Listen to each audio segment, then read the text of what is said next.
మరొక నూతన వారంలోనికి మనల్ని ప్రవేశపెట్టిన దేవునికి మరొకసారి 2 చేతుల పైకెత్తి 3 సార్లు hallelujah hallelujah hallelujah. Thank you Jesus, thank you Jesus, thank you Jesus. Hallelujah. లేవియా కాండము 17వ అధ్యాయము 11వ వచనం. రక్తము దేహమునకు ప్రాణము, రక్తము దేహమునకు ప్రాణము. మీ నిమిత్తము ప్రాయశ్చిత్తము చేయునట్లు బలిపీఠము మీద పోయుటకై దానిని మీకిచ్చి తిని.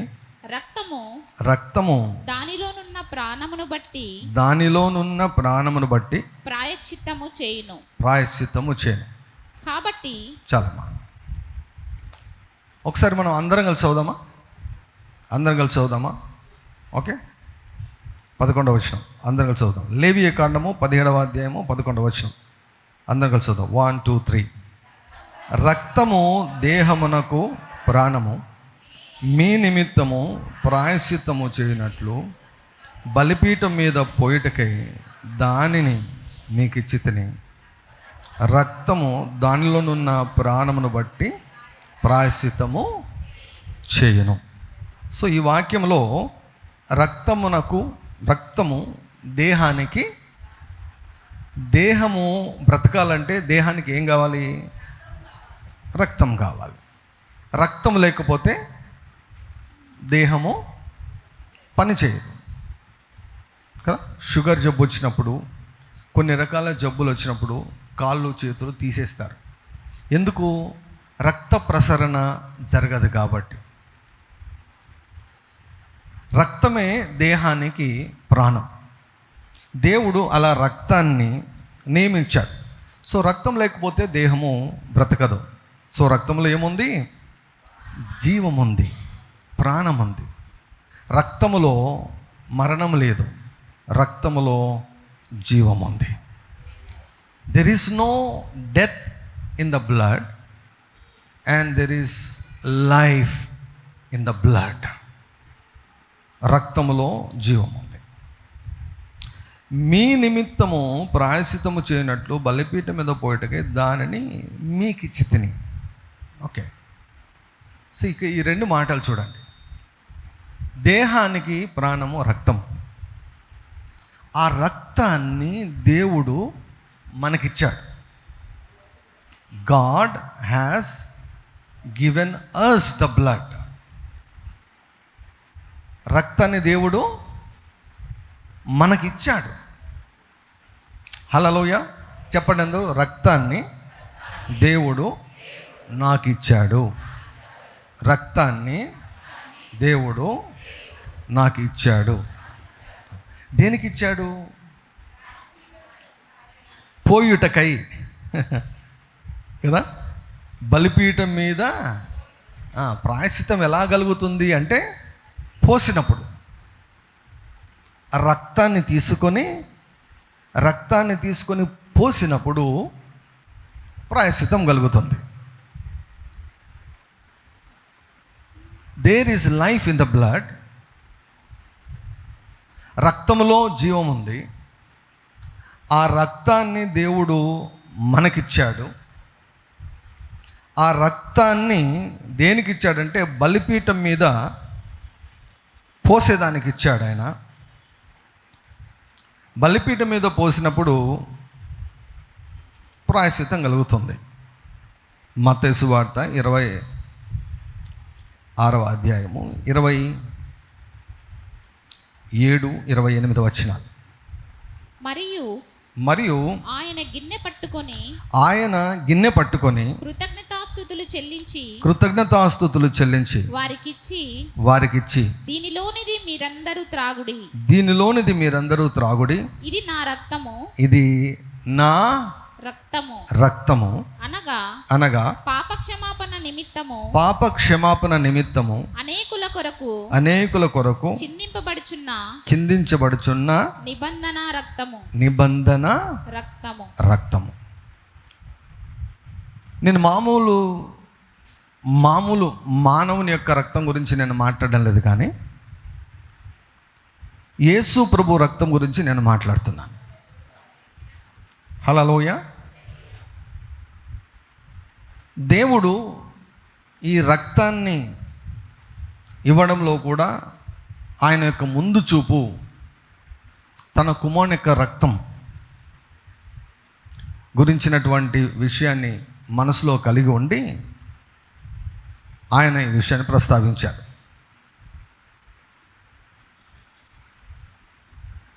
రక్తాన్ని మీకు ఇచ్చాను అన్నాడు. సో ఇక్కడ చూస్తే ప్రభు ఏమంటున్నాడంటే, నా రక్తాన్ని నేను మీకు ఇచ్చాను, మీరు ఆ రక్తాన్ని త్రాగండి అంటున్నాడు. Hallelujah. So God has given us the blood of Jesus. దేవుడు మనకు రక్తాన్ని ఇచ్చాడు. నేను ఉదాహరణకు ఒక చిన్న ఎగ్జాంపుల్ చెబుతాను. ఒక అమ్మాయికి లింఫోమా అని క్యాన్సర్ వచ్చిందంట. క్యాన్సర్ జబ్బు వచ్చింది ఒక అమ్మాయికి. క్యాన్సర్ జబ్బు వచ్చినప్పుడు ఏమైందంటే, బోన్ మ్యారో అనేది ఉంటుంది కదా, బోన్ మ్యారో ఈ రక్త కణాలన్నిటిని కూడా, చెడు రక్త కణాలు, మీకు అర్థమయ్యే భాషలో చెప్తాను, చెడు రక్త కణాలను ఉత్పత్తి చేస్తూ ఉందంట బోన్ మ్యారో. ఆ చెడు రక్త కణాలను ఉత్పత్తి చేస్తుంటే ఆ అమ్మాయి యొక్క దేహమంతా పాడైపోయింది. దేహమంతా పాడైపోయింది. దేహమంతా పాడైపోయేదానికి కారణం ఏమిటి అంటే, అక్కడ ఆ బోన్ మ్యారోలో నుంచి ఆ ఉత్పత్తి అవుతున్నటువంటి ఆ యొక్క రక్త కణాలు. సో వెళ్ళి డాక్టర్ గారు చూపిస్తే డాక్టర్లు చెప్పారు, ఈ అమ్మాయికి ఒకటే వైద్యం, ఈ అమ్మాయికి ఒకటే వైద్యం చేయాలి. ఏం చేయాలంటే, ఈ బోన్ మ్యారో లోపల ఉన్న మూలుగు ఉంటుంది కదా, దానిని మొత్తము ఆ బోన్ మ్యారోను తీసేసి వేరే వాళ్ళ బోన్ మ్యారో ఎక్కించాలి. దాన్ని ఏమంటామంటే బోన్ మ్యారో ట్రాన్స్ప్లాంటేషన్ అంటాం అన్నమాట. బోన్ మ్యారో ట్రాన్స్ప్లాంటేషన్ అంటే, ఇప్పుడు ఈ అమ్మాయిలో ఉన్నటువంటి బోన్ మ్యారో చెడిపోయింది. చెడిపోయింది కాబట్టి చెడుగును ఉత్పత్తి చేస్తూ ఉంది. వాటి ఎఫెక్ట్స్ అన్నీ కూడా దేహంలో కనపడుతున్నాయి, శరీరంలో కనపడుతూ ఉంది, అవయవాల్లో కనపడుతూ ఉంది. క్యాన్సర్ తాకని భాగం ఏముంటుంది చెప్పండి? క్యాన్సర్, ఒక వ్యక్తికి క్యాన్సర్ వచ్చిందంటే మొత్తం దేహం అంతా స్ప్రెడ్ అయిపోతుంది, దేహం అంతా పాడైపోతుంది. ఇంకా రక్త క్యాన్సర్ అంటే ఇంకా రక్తం ఎక్కడికి వెళ్తే అక్కడికి మొత్తం అంతా కూడా పాడైపోతుంది. సో కాబట్టి ఆ బోన్ మ్యారో ట్రాన్స్ప్లాంటేషన్ చేయాలి. బోన్ మ్యారో మార్చాలా అంటే, ఇప్పుడు కిడ్నీ మార్చినట్లు, లివర్ మార్చినట్లు బోన్ మ్యారోను పూర్తిగా మార్చాలి. బోన్ మ్యారోను మార్చాలంటే మామూలు విషయం కాదు. ఎందుకంటే ఎవరిదంటే వారిది సరిపోదు. ఇప్పుడు మామూలుగా రక్తం ఎక్కించాలంటేనే ఎన్నో పరీక్షలు చేస్తారు, సరిపోతుందా లేదా. సూట్ కాలేదనుకోండి చచ్చిపోతారు. గ్రూప్ సూట్ కావాలి, అందులో ఏ జబ్బులు ఉండకూడదు, పర్ఫెక్ట్గా సూట్ కావాలన్నమాట. సో కాబట్టి ఆ అమ్మాయి బోన్ మ్యారోకు సరిపోయే బోన్ మ్యారో ఎవరి దగ్గర దొరుకుతుందని చాలా ప్రయత్నాలు చేస్తే దేవుని దయ వలన ఒకరి బోన్ మ్యారో దొరికిందనమాట. ఆ బోన్ మ్యారో దొరికిన తర్వాత దాన్ని తీసుకొని ఈ అమ్మాయిలోనికి ఆ బోన్ మ్యారో సెల్స్ మొత్తం కూడా ట్రాన్స్ప్లాంట్ చేశారు. ట్రాన్స్ప్లాంట్ చేసిన తర్వాత కొంతకాలానికి ఏమైపోయిందంటే, ఆ అమ్మాయిలో ఉన్నటువంటి ఆ అమ్మాయి యొక్క బోన్ మ్యారో మొత్తము చచ్చిపోయింది. అదంతా పోయి క్రొత్త బోన్ మ్యారో ఎంటర్ అయిపోయింది. క్రొత్త బోన్ మ్యారో ఎంటర్ అయిపోయి క్రొత్త రక్త కణాలు ఉత్పత్తి కావడం మొదలుపెట్టింది. అంటే ఇప్పుడు ఆ అమ్మాయిలో ఉన్నటువంటి బోన్ మ్యారో అమ్మాయిది కాదు, పాతది, అది పోయింది. ఇప్పుడు క్రొత్తది. అంటే ఈ అమ్మాయికి ఎవరు సూట్ అవుతారో వారిది తీసుకుని వచ్చేసి ఎక్కించారు లోపలికి. అది లోపలికి వెళ్ళి క్రొత్త రక్త కణాలను సృష్టించింది. అప్పుడు క్రొత్త రక్తాన్ని సృష్టించినప్పుడు ఏమవుతుంది? ఆటోమేటిక్గా ఆ రక్తము మంచి రక్తము ఆ రక్తం మంచి రక్తం కాబట్టి ఆ రక్తము మొత్తం అన్ని దేహానికంతా కూడా మంచి రక్తము సరఫరా అయిపోయి ఇంతకు మునుపు ఉన్నటువంటి రోగమంతా వెళ్ళిపోయి క్రొత్త అవయవాలు, క్రొత్త ఆరోగ్యము, అంటే టోటల్గా ఒక క్రొత్త పర్సన్ లాగా ఆ అమ్మాయి మారిపోయి సంపూర్ణంగా స్వస్థత పొందిందన్నమాట. హల్లెలూయా. సో ఆ అమ్మాయి యొక్క లోపలి భాగం చెడిపోయింది. అంటే మన కళ్ళకు కనిపించినటువంటి భాగము చెడిపోయింది. లోపల భాగము చెడిపోయింది కాబట్టి బయట భాగం చెడిపోయింది. బయట అవయవాలన్నీ ఎందుకు చెడిపోయాయంటే లోపల చెడిపోయింది కాబట్టి బయట చెడిపోయింది. ఇక్కడ మనకు ఒక విషయం చాలా స్పష్టంగా మనకు అర్థమవుతుంది. ఏంటంటే దేవుడు ఆదామును హవ్వను దేవుడు తయారు చేసినప్పుడు ఆయన సారూప్యములో ఆయన పోలిక చొప్పున 1:26 చదవమ్మా. ఆదికాండం 1:28.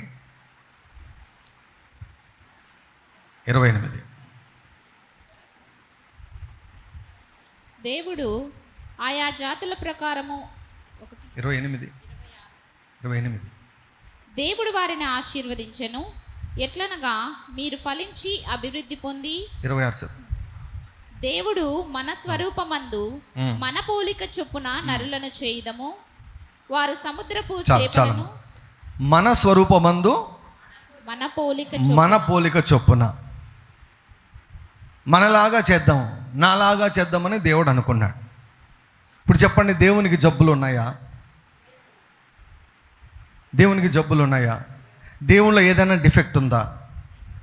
దేవునిలో ఏదైనా లోపం ఉందా? దేవునిలో ఏదైనా కొదవ ఉందా? కాబట్టి దేవుడు ఆదామును ఆయనలాగా చేశాడు. యోహాన్ గారు రాస్తుంటాడు, ఆకాశమందు ఆయన ఎట్టివాడై ఉన్నాడో భూమి మీద మనము అట్టివారమై ఉన్నాం. So God doesn't has any defect. ఆయనకు ఏ లోపం లేదు. దేవుడు ఆదామును కూడా ఆయనలాగానే చేశాడు కాబట్టి ఆదాము కూడా ఏ లోపం లేదు. ఆదాము ఆత్మలో లోపం లేదు, ఆదాము యొక్క మనసులో లోపం లేదు, ఆదాము యొక్క దేహములో బోన్మేరలో లోపం లేదు. ఏడమ్ వాజ్ పర్ఫెక్ట్ లైక్ గాడ్. దేవునిలాగా పర్ఫెక్ట్గానే ఆదాము ఉండిపోయాడు.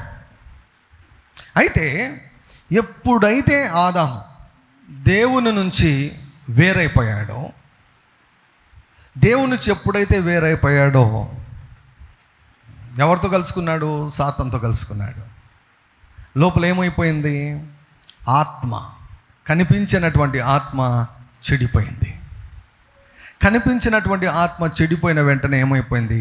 ఆ కనిపించినటువంటి ఆత్మ, చెడిపోయినటువంటి ఆత్మ, చెడిపోయిన బోన్ మేర ఏ రీతిగా చెడ్డ సెల్స్ను, అబ్నార్మల్ సెల్స్ని ఎట్లా విడుదల చేస్తుందో అట్లా ఆ ఆత్మ కూడా ఆ పాపాన్ని ప్రొడ్యూస్ చేసింది. మొదటి కుటుంబంలో మనం అదే చూస్తాం. ద్వేషం, కక్ష, పగ, ఈర్ష్య, అసూయ, ఓర్వలేనితనం, నరహత్య, ఇవన్నీ ఎక్కడి నుంచి వచ్చాయంటే స్పిరిట్ లోపల నుంచి వచ్చాయన్నమాట. స్పిరిట్ లోపల నుంచి వచ్చాయి. సో కాబట్టి ఇప్పుడు ఏం చేయాలి? దానికి ట్రీట్మెంట్ ఏం చేయాలి? బోన్ మ్యారో ట్రాన్స్ప్లాంటేషన్ ఇలా చేశారు కాబట్టి దేవుడు ఏం చేశాడంటే, ట్రీట్మెంట్ చేయాలంటే ఈ మనిషి యొక్క ఆత్మను పూర్తిగా మార్చేసేయాలి. అంటే కరెక్ట్ పర్ఫెక్ట్ మ్యాచ్ కావాలి ఆయనకి. ఎవరు సరిపోతారు? దేవుడు భూమి మీద చూస్తే నీతిమంతుడు లేడు, ఒక్కడునూ లేడు. మనిషికి సహాయం చేసేదానికి, మనిషిని బ్రతికించేదానికి, మనిషికి బోన్ మ్యారో ట్రాన్స్ప్లాంటేషన్ లాంటిది చేసేదానికి భూమి మీద ఏ ఒక్కరు కూడా దేవునికి కనపడలేదు, వినపడలేదు.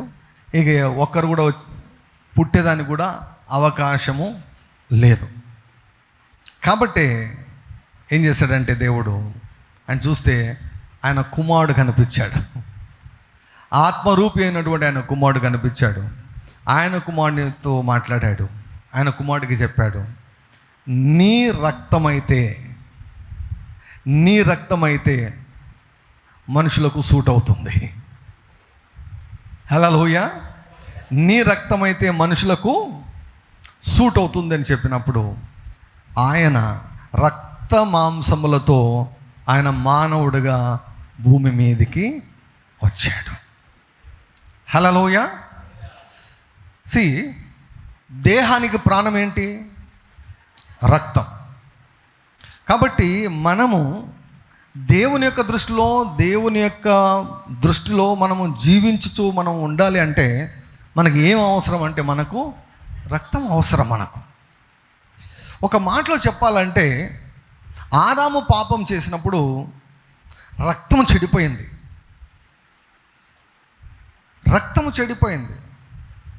The blood was defiled. The blood of Adam was defiled when Adam committed sin.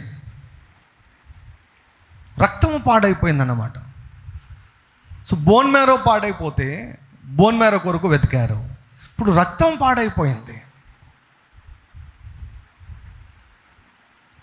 ఇప్పుడు దేహం పని చేయలేదనుకోండి, ఆత్మ ఉంటుందా? వెళ్ళిపోతుంది.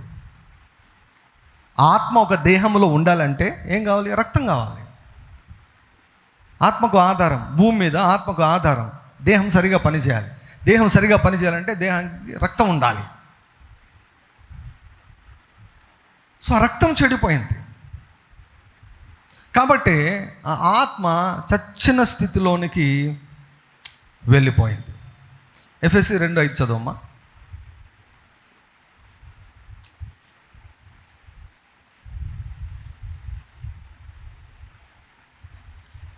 అయినను దేవుడు కరుణా సంపన్నుడై ఉండి మనము మన అపరాధముల చేత చచ్చిన వారమై ఉండినప్పుడు సైతము మన ఎడల చూపిన తన మహాప్రేమ చేత మనలను క్రీస్తుతో కూడా బ్రతికించెను. హల్లెలూయా. హల్లెలూయా.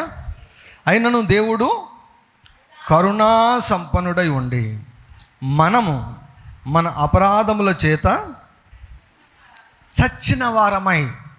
సో ఆ అమ్మాయి యొక్క బోన్ మ్యారో చచ్చిన స్థితిలో ఉంది, చంపే స్థితిలో ఉందన్నమాట. అలాగే వదిలేస్తే ఆ అమ్మాయిని చంపేస్తుంది. అది మనిషిని కూడా అలాగే వదిలేస్తే ఆ ఆత్మ, ఆ పాపం అన్నటువంటిది మనిషిని చంపి ఇక్కడ భూమి మీద చంపడం మాత్రమే కాదు, నరకానికి తీసుకొని వెళ్తుంది. సో దేవుని యొక్క దృష్టిలో మన ఆత్మ చచ్చిన స్థితిలో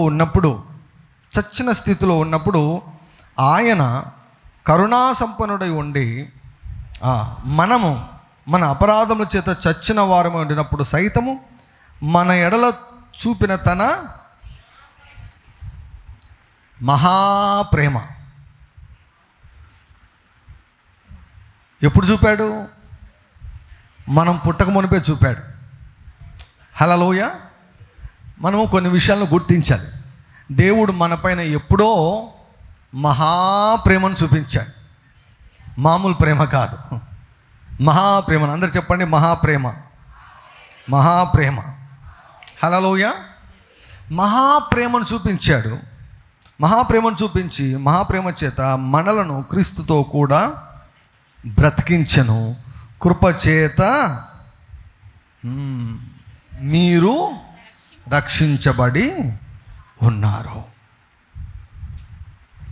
సో ఆ అమ్మాయిని ఎలా బ్రతికించారో దేవుడు మనలను కూడా తన మహాప్రేమ చేత చచ్చిన వారమై ఉన్నటువంటి మనలను ఆయన బ్రతికించాడు. రోమా 5:8.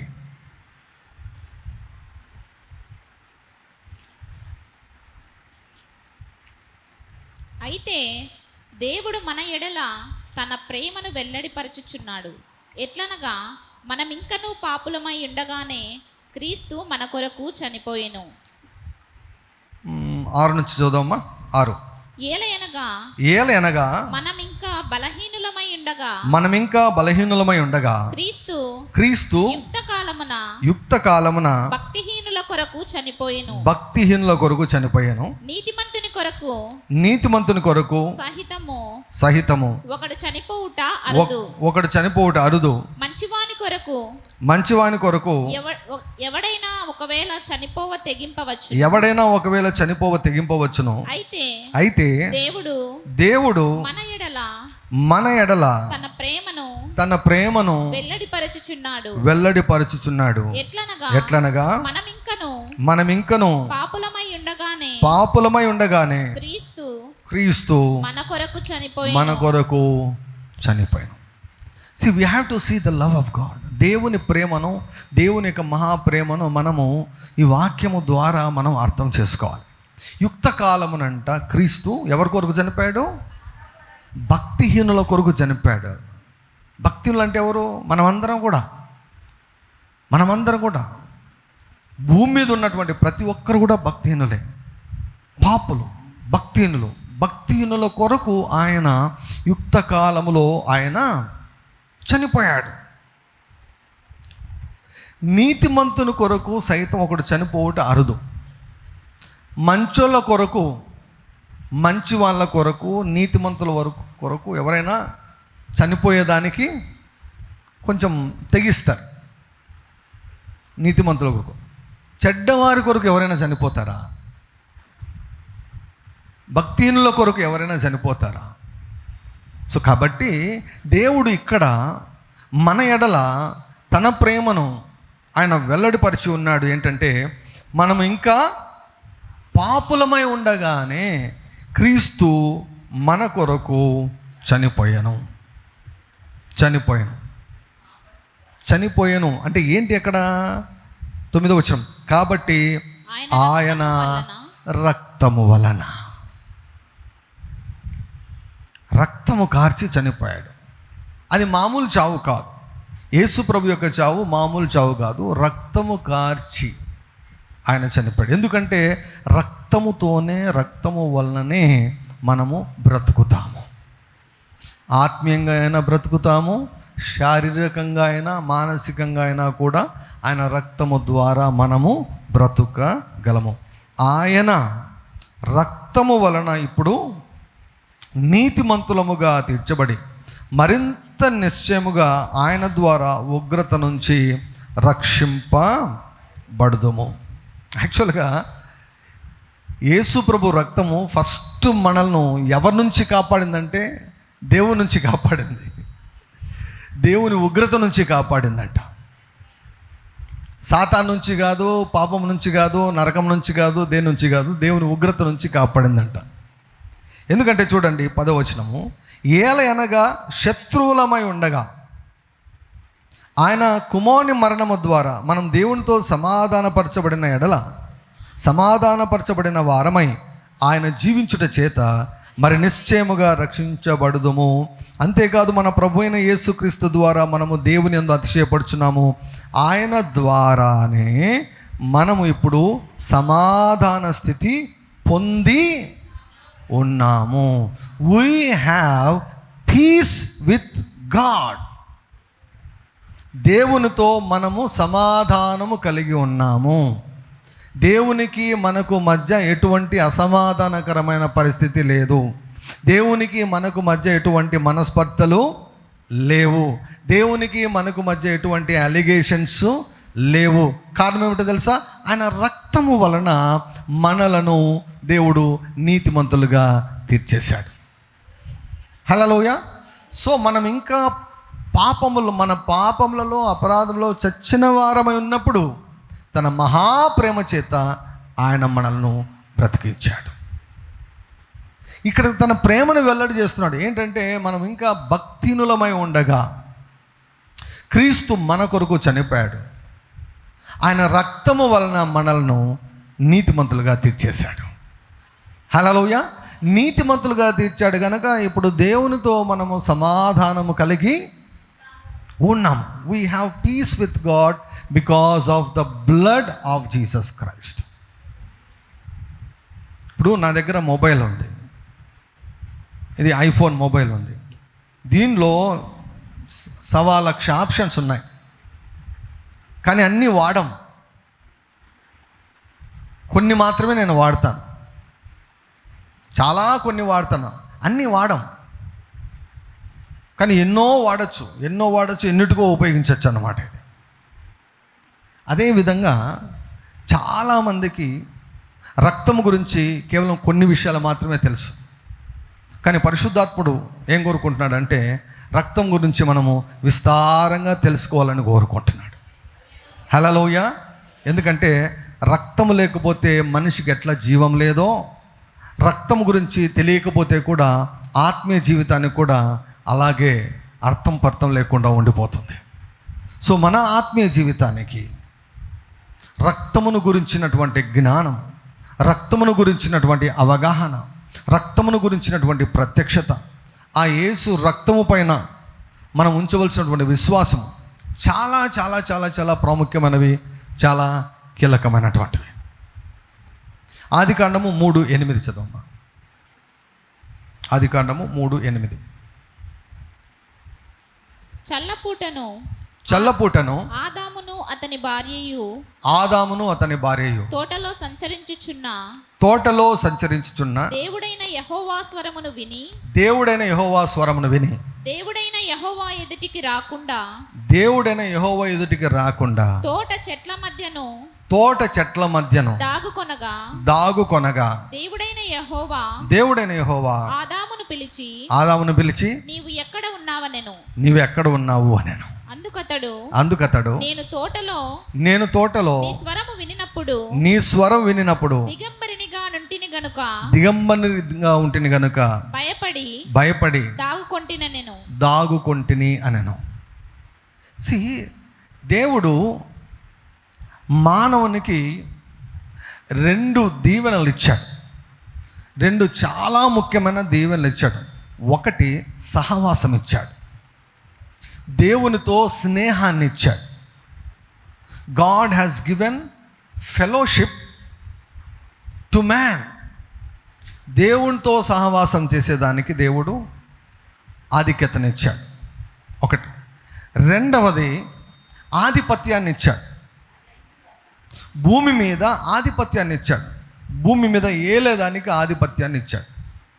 అయితే ఎప్పుడైతే ఆదాము రక్తము చెడిపోయిందో, ఆదాము యొక్క అవిధేయత వలన ఆదాము రక్తం చెడిపోయిందో, ఆదాము ఎప్పుడైతే పాపంతో చచ్చిపోయాడో, దేవునికి వేరైపోయాడో, ఈ 2 పోగొట్టుకున్నాడు. దేవునితో సహవాసాన్ని పోగొట్టుకున్నాడు, ఆధిపత్యాన్ని పోగొట్టుకున్నాడు, రెండిటిని పోగొట్టుకున్నాడు.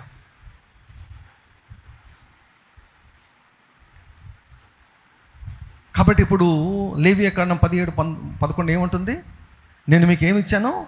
రక్తం ఇచ్చాను, మీరు పోసేదానికి రక్తం ఇచ్చాను, ఆ రక్తము మీకు ప్రాయశ్చిత్తము కలుగజేస్తుంది. 1 యోహాను 1:3 చదవమ్మా.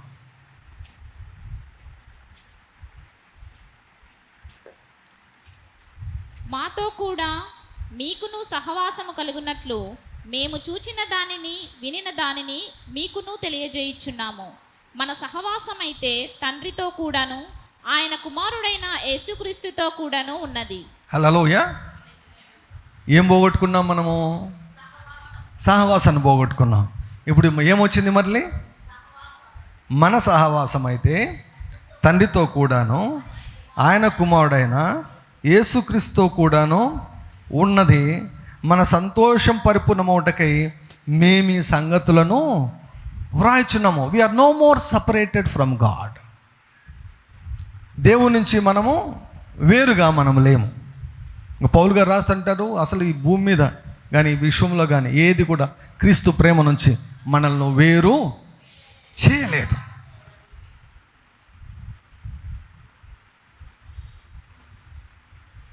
The fellowship got restored. సహవాసం. చూడండి, అదే అధ్యాయము 7వ వచనం. అయితే ఆయన వెలుగులోనున్న ప్రకారము మనమును వెలుగులో నడిచిన ఎడల మనము అన్యోన్య సహవాసము గలవారమై ఉందుము. అప్పుడు ఆయన కుమారుడైన యేసు రక్తము ప్రతి పాపము నుండి మనలను పవిత్రులుగా చేయును. హల్లెలూయా. When there is sin, fellowship will be broken. సహవాసము పోతుంది. అయితే ఆయన రక్తము పాపమును కడుగుతుంది గనుక సహవాసము రిస్టోర్ అవుతుంది. హల్లెలూయా. సో యేసుక్రీస్తు ప్రభు తన నిబంధన రక్తాన్ని మన కొరకు ఇచ్చాడు. ఎందుకంటే దేవునితో మనము సహవాసము కలిగి ఉండేదాని కొరకు. హల్లెలూయా. రోమీలకు రాయబడిన పత్రిక 5వ అధ్యాయం 17వ వచనం.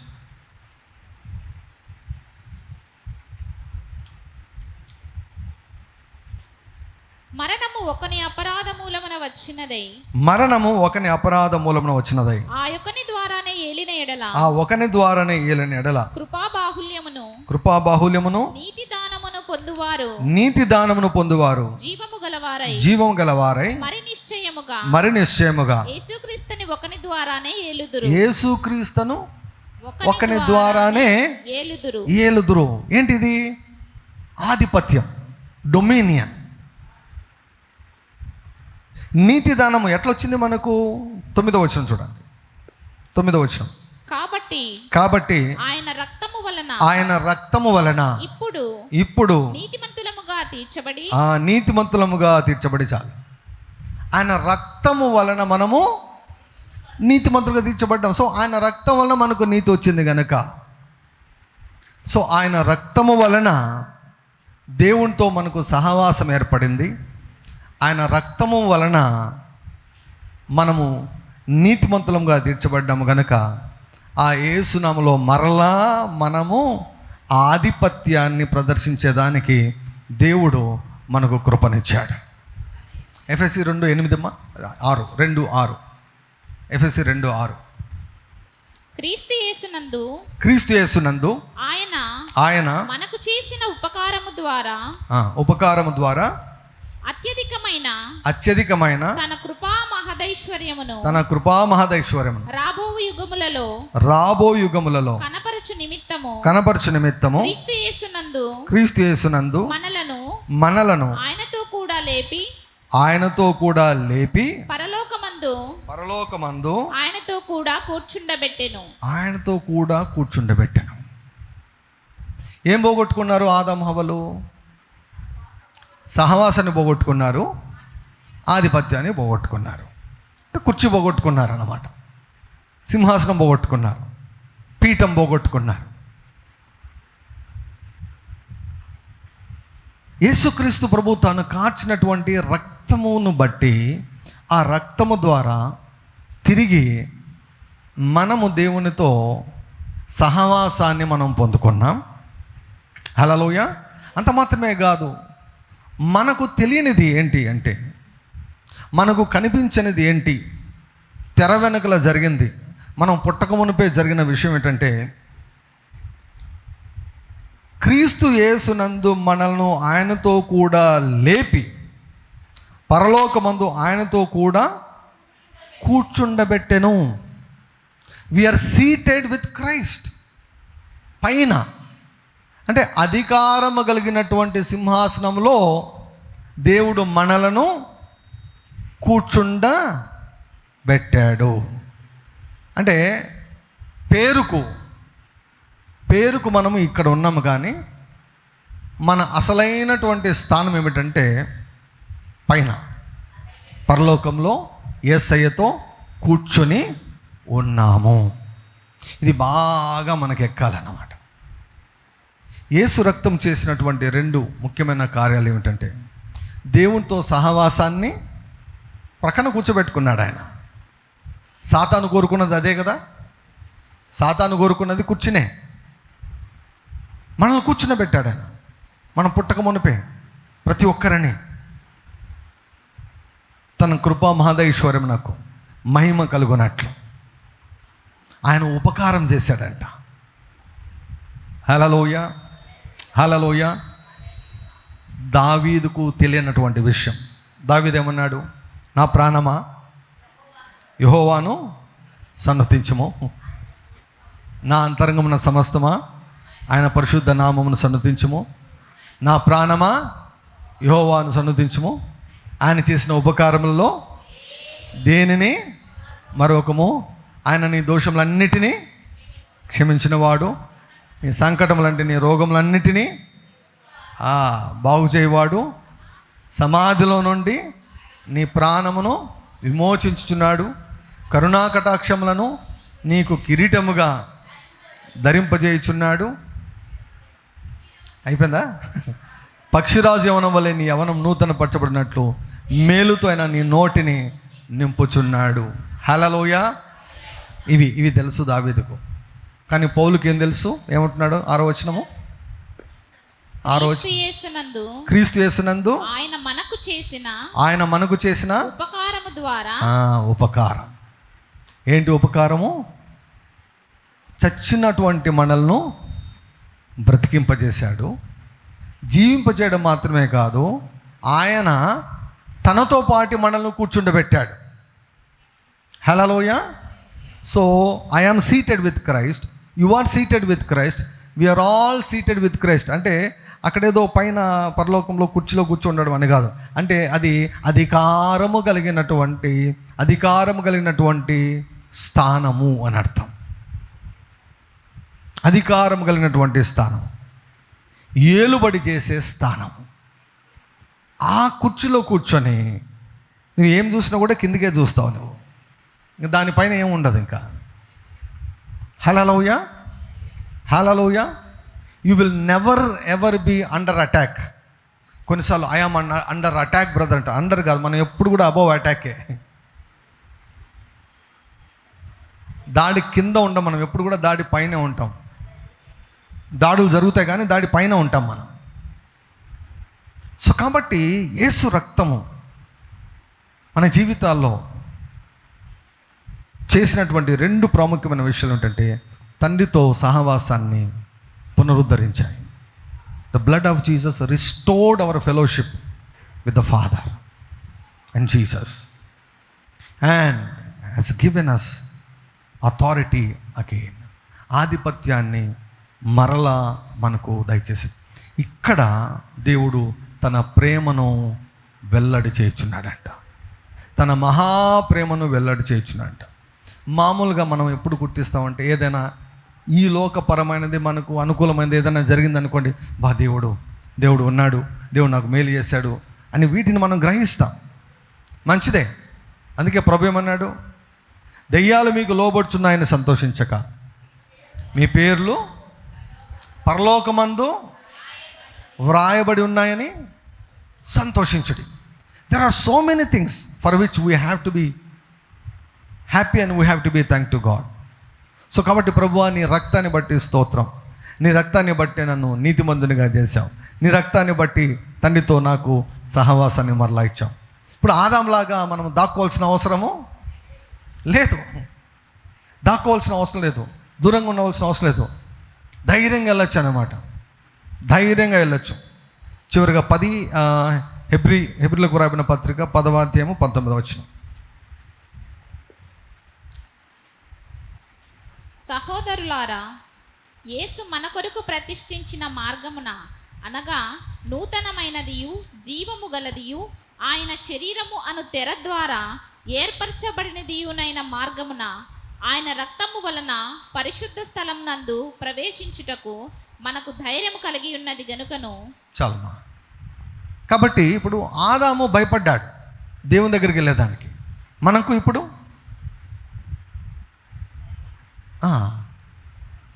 ఆయన రక్తాన్ని బట్టి, సో రక్తం ఏం చేస్తుందంటే మనకు ధైర్యాన్ని ఇస్తుంది, దేవుని దగ్గర ధైర్యాన్ని ఇస్తుంది.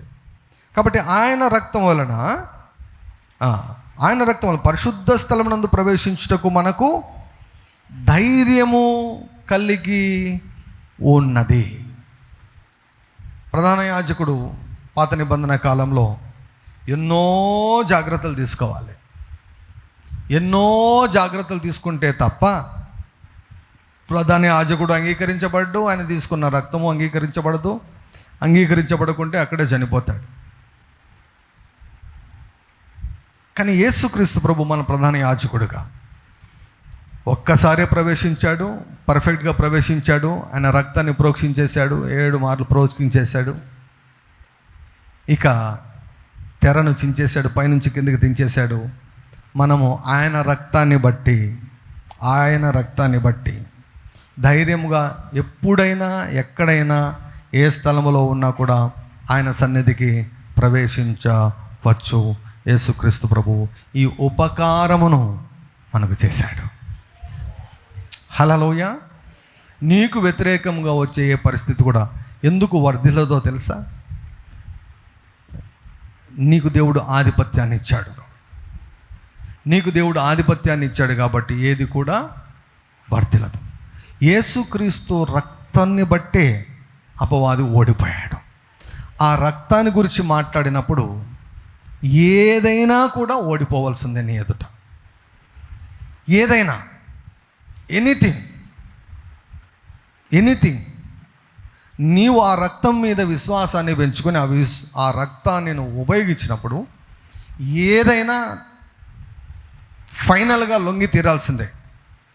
పోరాడతాడు కదా. మనం పోరాడినది శరీరులతో కాదు. మెనీ టైమ్స్ మనం అనుకుంటాం మనుషుల వలన, మనుషులతో అని అనుకుంటాం. మనుషులను అడ్డు పెట్టుకొని వాడు ఆడతాడు ఆట. చాలాసార్లు విడుదల ఎప్పుడు కలుగుతుందంటే, నేను పోరాడినది మనుషులతో కాదు అన్నప్పుడు విడుదల కలుగుతుంది. లేదంటే మన దృష్టి అంతా మనుషుల మీదనే పోతుంటుంది. జుట్లు పట్టించేసి వాడు సైలెంట్గా ఉంటాడు. So we are not wrestling against the flesh and blood. మనం పోరాడినది మనుషులతో కాదు, ప్రధానులతో, అధికారులతో, లోకనాథులతో, ఆకాశ మండలమందున్న దురాత్మల సమూహములతో. సో పోరాటం అన్నది ఉంది, పోరాటాలు అనేవి ఉంటాయి. సో ఈ పోరాటాల్లో రక్తము ఎప్పుడు కూడా అపవాదికి ఓటముని గుర్తు చేస్తుంది. హల్లెలూయా. సో కాబట్టి రక్తాన్ని ప్రోక్షించండి. రక్తంలో ఏముంది? ప్రాణం ఉంది. మనం ప్రతి వారము ప్రతిరోజు కూడా మనం ఏం త్రాగుతాం? మనం ద్రాక్షరసం కాదు మనం తాగేది. ఇది నా రక్తం అన్నాడు. ఏం తాగుతాం మనం? అంటే ఎవరి రక్తం లోపల మనలో ఉంది? మనలో ఎవరి రక్తం ప్రవహిస్తూ ఉంది? అందుకే వివేచన కలిగి మనము రక్తాన్ని త్రాగాలి. ఏదేదో ప్రసాదం అని తాగితే దానివల్ల పెద్ద ప్రయోజనాలు మనకు కనపడవు. కానీ వివేచించి మనం తాగి, నాలో యేసు రక్తము ప్రవహిస్తుంది. ప్రభువే చెప్పాడు, ఇది నా రక్తం అన్నాడు. ద్రాక్షరసాన్ని తీసుకుని ఇది నా రక్తం అన్నాడు. నీవు దాన్ని సీరియస్గా తీసుకున్నప్పుడు అది నిజంగా యేసు రక్తం లాగానే పనిచేస్తుంది నీ జీవితంలో. హల్లెలూయా. యేసు రక్తమునకు యుగయుగములు మహిమ కలుగును గాక.